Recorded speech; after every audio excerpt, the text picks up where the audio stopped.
Hello, everybody. We're going to take a look at your progress this week. Probably going to keep it fairly short this time because if you hadn't heard already, I had my second COVID shot and I am feeling very, very drained and tired. But we'll do our best. It shouldn't be too hard to get through all the good stuff here. And I look forward to seeing your guys' progress, so that'll be fun. Let's take a look. Going straight down the column. We're starting with Devin. Okay, A and D or left and right arrow keys to move racket. Let's see what we got. Racket. Oh, I see. Breakout. Cool. Let's see if he's got the. Oh yeah, he's got the angling thing when you hit the side of the paddle as well. Very good. I always kind of wondered how that's calculated, as if there's like a ray cast to a point behind the paddle or something. Maybe just a percentage of the width. Cool. It's kind of weird because it doesn't really make sense with the curve of the capsule. Yeah, but that's how But it's always worked. Like yep. going back to the earliest days of Breakout. And if you go even further back, like I don't know how much video game history you know, but Tennis for Two, the one that was on like an oscilloscope, you could actually like really crank the paddle and get friction effects, like you do Yeah, with a real ping pong paddle. yeah, you can like affect its momentum. Mm-hmm. It was actually a heck of a lot more impressive than Pong. Just you couldn't, sell oscilloscopes, so never made it. I want to see if I can go behind there. Come on, come on. Yeah, I'm sure they gave you that ability just so you have some sort of agency over where the ball goes. Yeah, because if not, then you're just up to the whims of physics. As is, I'm up to the whims of physics right now too, because I can't aim the thing. Come on. There we go. Yeah, I did it. All right, awesome. It looks good. Functions properly. Looks like the familiar old game that I know and love. Very good. It'd be interesting to try to extend this out with like power ups and things because that is a definite possibility with such a simple game. And I've seen it done before. Things that make your wow, what happened? I don't know what I hit the side of the Whoa. paddle. I guess things that make the paddle move faster or duplicate it or give you multi ball or make it wider. That sort of stuff. I definitely played breakout games where they had that sort of stuff. So it'd be interesting to see if you could figure it out. Very good. All right. Thank you. Let's move on down. Kayla, what have we got? Oh, cool. We got the painting. Okay. So we almost got a sort of cell shaded thing going on now because there's two different bands of shadow. I wonder if that's intentional or if that's just kind of a byproduct because I only see it up there. I'm not seeing multiple bands on her legs. I do see it on the hand. I see it on the ball. Maybe she's planning on softening that stuff out. You could use like a blur tool to kind of blend through those layers to get them to be really soft, but not necessary. Let's see. I want to see how. Does she say anything down here? Finalized render. Okay. So I guess she's done at this point. It's just a little odd that it's not having that second banding effect like on the legs, on the breast, on the arm, whereas I do see it like on the hat, but not on the wings. So a little weird that I'm seeing it some places and not others, and no soft turning form shadows. That could be a definite choice, but in a couple of places it's a little odd because we've got quite a bit of shadowing like on the side of the hat and on like her arm, but over here on her thigh, it seems to be missing. Right, that would definitely cast a lot more shadow. Oh, very cool. Look forward to seeing what you do next. All right, let's go down. Salvo, we'll take a look at yours. Why not? We can look at it again on Monday. You seem to want us to take a look at it. Oh, cool. Okay.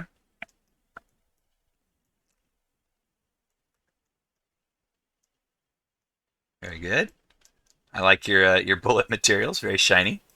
They could probably use a little bit of like grunging up just so that they don't look so brand new, kind of like how you have on the barrel of the gun. I like how when the highlights hit, they're a little bit broken up, which makes them look a bit more naturalistic. Cool. Well, this looks real decent. Let's take a look at the wireframe. Why don't we? Nice. Yep. I don't think it's actually breaking up when you look at the reflection. No, you think that was like the normal? Sabo has a few comments to make about his project if it's not too late. Yeah, sure.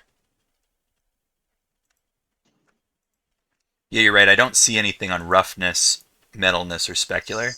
I see it So on normal. for the barrel part, Hmm. I did try to like clean that part up more. Because I was looking at another model, but that one was really terrible. So I just wanted to clean it up more.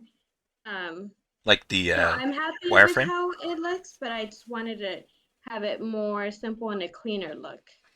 Um, this is reasonable. I mean, it's a very polydense object with those circles. But what you could do if you wanted it to have fewer lines is just run one central line through each one of the holes, and then all of the other vertices, merge them at a corner all the way up here. That way, each one of these squares would end up being only 4 faces instead of 1, 2, 3, 4 times 1, 2, 3, 4, 5, 6. So 6 times 4, you got 24 on every one of these gaps. So we could get it down to just 4 if we did that. Okay. It's a little Yeah, bit hard that's to a good idea. verbally, yeah, it's a little hard I to can verbally play with describe it. it. I would have to like draw over the top of this. Actually, I could. Let me grab I can grab a snipping tool and do it. Let me do this. Okay. So here, grab my pen. So you take the center line for each row and just let that go straight through. I think that's probably for the best. And then above and below each of the rows, we want to keep that also. And the ones going right next to all of the loops, we want to keep those. And so probably we need the one right in the center going around like that as well. So any of the rest of the vertices that are coming out of the circle, we just merge them all the way up to the corner like that. And then this one would continue out that way. Yeah, I tried that 3 times and it actually didn't work. When I did it, it was very bumpy and it wasn't smooth, so I just left it this way. Oh, it would make it a little bit less consistent overall. That's true. We could do a sort of maybe halfway instead of doing that much. Let me erase those. So if we want to leave a little bit more, let's put just one in the middle here and here. And so what you've got, this sort of hexagon shape, we'll have that go to there and then merge, merge. I don't really want to go straight through there. I mean, I guess we could leave that one going there, and then this one could merge to the center over here. It's not pretty. I don't really like that. Let's see. What else could we do? Hey Tabor, Yo. for the first one that you did where they all went up to that one corner, Mm-hmm. is there any difference between bringing them all up to that one corner or like spacing them out between the horizontal and vertical one too? What horizontal and vertical one? So you had them all, it's 4 vertices right now that you had going towards that corner. Yeah. Yeah. So put those 2 middle ones to the corner, the bottom one down, top one left. Yeah, like that. That would probably break it up a little bit better. It's still gonna get a little bit lumpy, but maybe that would appear better. Yeah. So what I was messing around with, leaving this so that we have a rounder barrel, we could have, I guess we could still put this one down and this one across, maybe this one up to the corner and then this one up to here. That's probably the most spaced out it could be. We don't need the secondary ring going up and around though. So that one can just go away because it's not going to affect the roundness of the barrel at all. But this one running sideways, that one could affect it. Does that give you an idea, Salvo, of maybe how you would break it up differently? What if you quadded out the Yeah. corner? The corner where the circle is? Yeah, the corner of that entire like square. Then we've basically got the same number that he's already got. I mean, we'd have like one less. Right, but just for pinching and whatnot. Do you mean like drawing Right. edge loops down like this? No. So the second one right there, where you have your mouse right now, basically eliminate the diagonal coming from the far corner and draw that. Yeah, that one. Oh, eliminate that? Yeah. Well, then where does this vertex go? To a square that's drawn by the two that are Like, just outside of it. Like to this one? Yeah, basically, but with the other vertex. This one?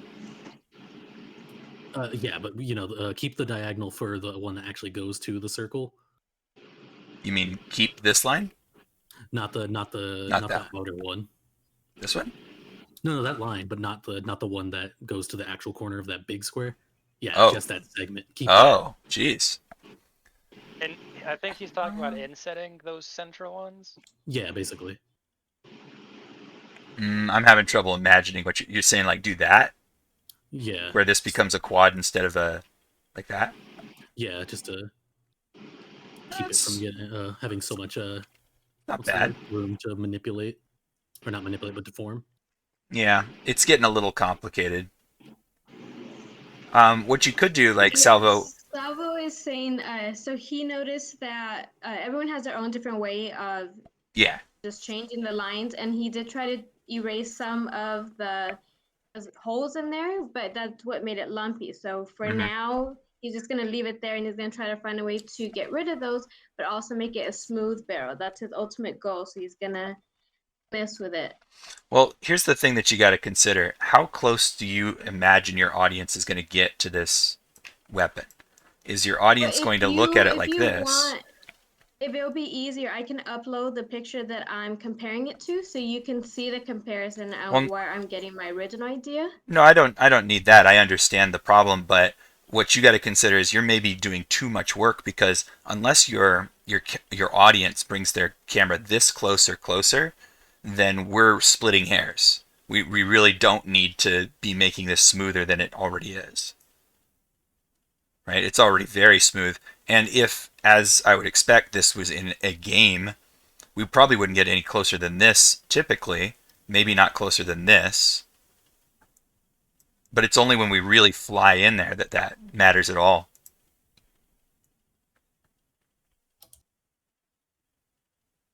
So probably you're doing too much work, is what I'm saying. Right, yeah, I can see if it's a first person and up close, then they would be able to see all that. But yeah, I see what you're saying. What I might do, honestly, if I knew that my camera was not going to get very close, is I would make these circles with just 8 vertices. So just 1, 2, 3, 4, 5, 6, 7, 8, and then problem solved, you know? 1 straight up and down, 1 left and right, and 1 to the corners.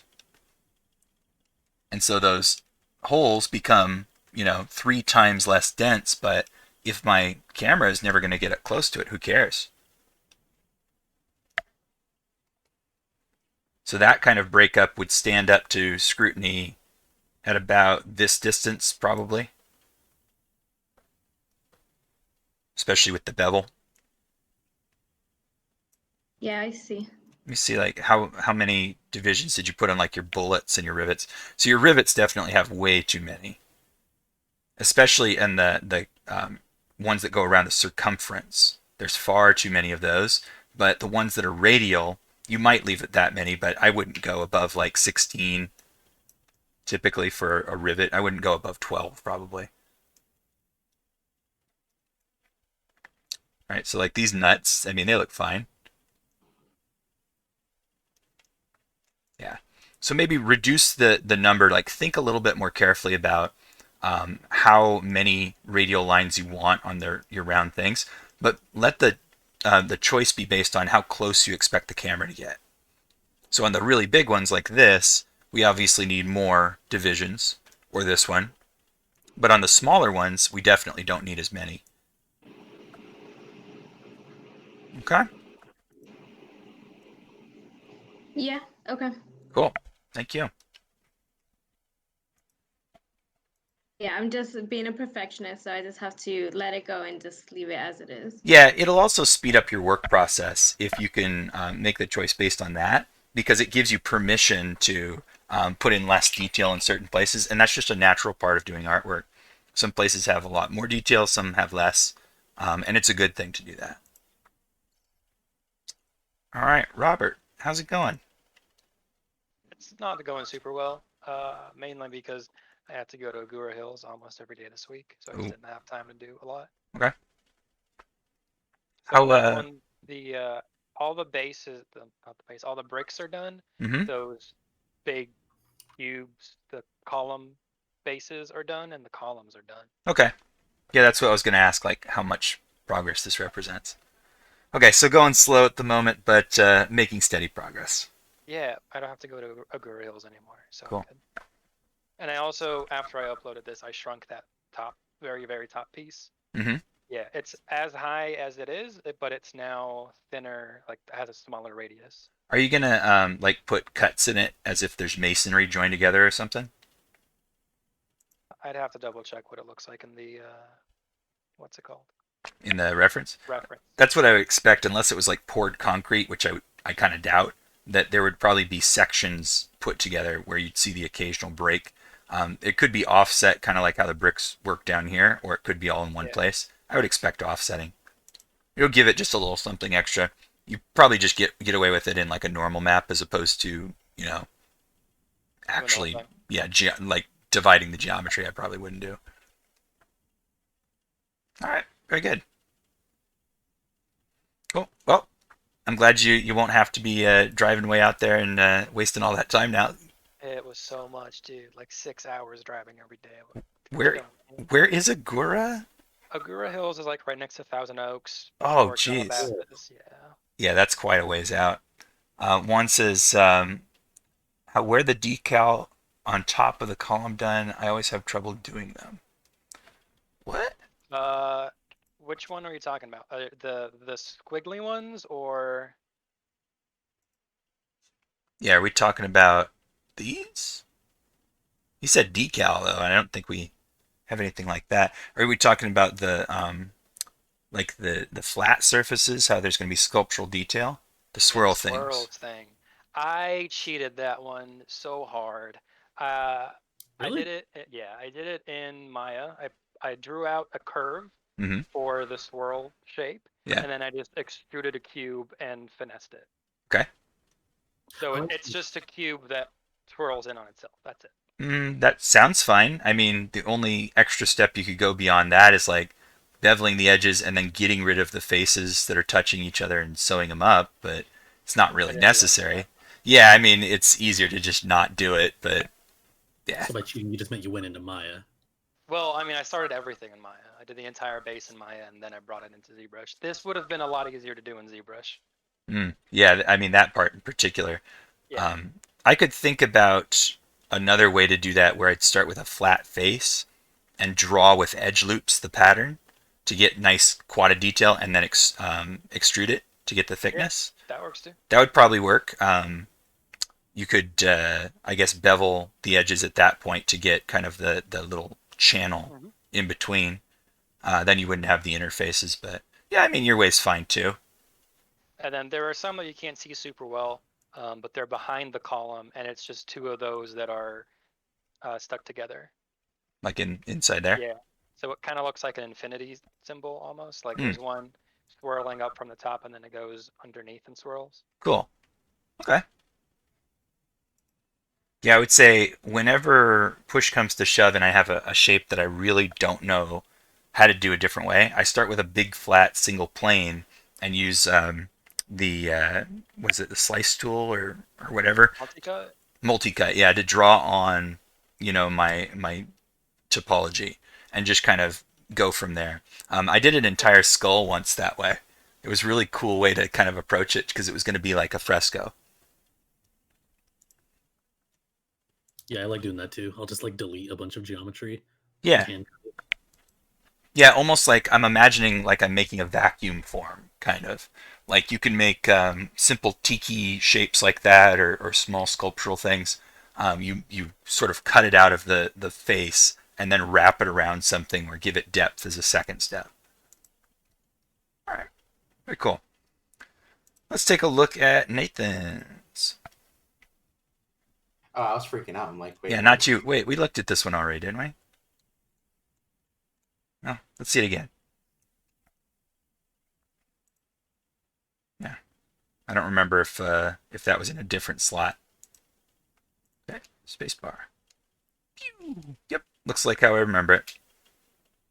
Okay, very good. Okay, that looks like everything we've got to look at today. Wait.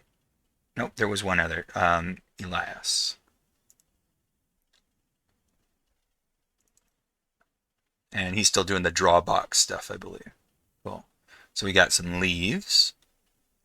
I wonder what the... So you got an overall shape and then the smaller shapes. There's probably something about that in the lesson where they want the basic form and then the detail forms. I haven't read a lot of these lessons. These look like macaroni noodles, maybe. Kind of getting joined together there. Ooh, some sort of lava lamp jellyfish thing in a big cylinder. Neat. Oh, and a flower. Cool. Starting to come together. Starting to feel the depth of a potted plant. Yeah, so he's moving on to the more organic stuff. The way that works, I believe, they start with very stiff geometry kind of like things, and then they move you slowly to more and more organic stuff until eventually you're doing full animals and people. Cool. All right. And Elias is not here today. So sometime if he's in a meeting, we can draw as a part of the meeting because I love doing this sort of stuff. And I could probably give some pointers about how to utilize the wrapping lines to get a more fully three-dimensional shape. Just know that at the moment, you seem to be drawing the same ellipse over and over again. So it's about the same height to width ratio. Remember that that's supposed to change a lot depending on the angle. So if it's coming towards or away from us, then the ellipse should be a lot fatter and rounder. And if it's going oblique to our angle, whether it be up, down, left, or right, that's when it's supposed to flatten like a pancake. But as I'm looking at all these forms, it looks like the same ellipse again and again and again. So make sure that you're varying that and thinking about, like if you can grab yourself a toilet paper tube or paper towel tube, hold it up and then tilt it towards your eye and away from your eye and watch how the profile of the ellipse changes as you tilt it, and that can give you a better clue as to how to use it for positioning things three-dimensionally. Or you can just go into Maya and get a default cylinder and rotate it. All right, very good.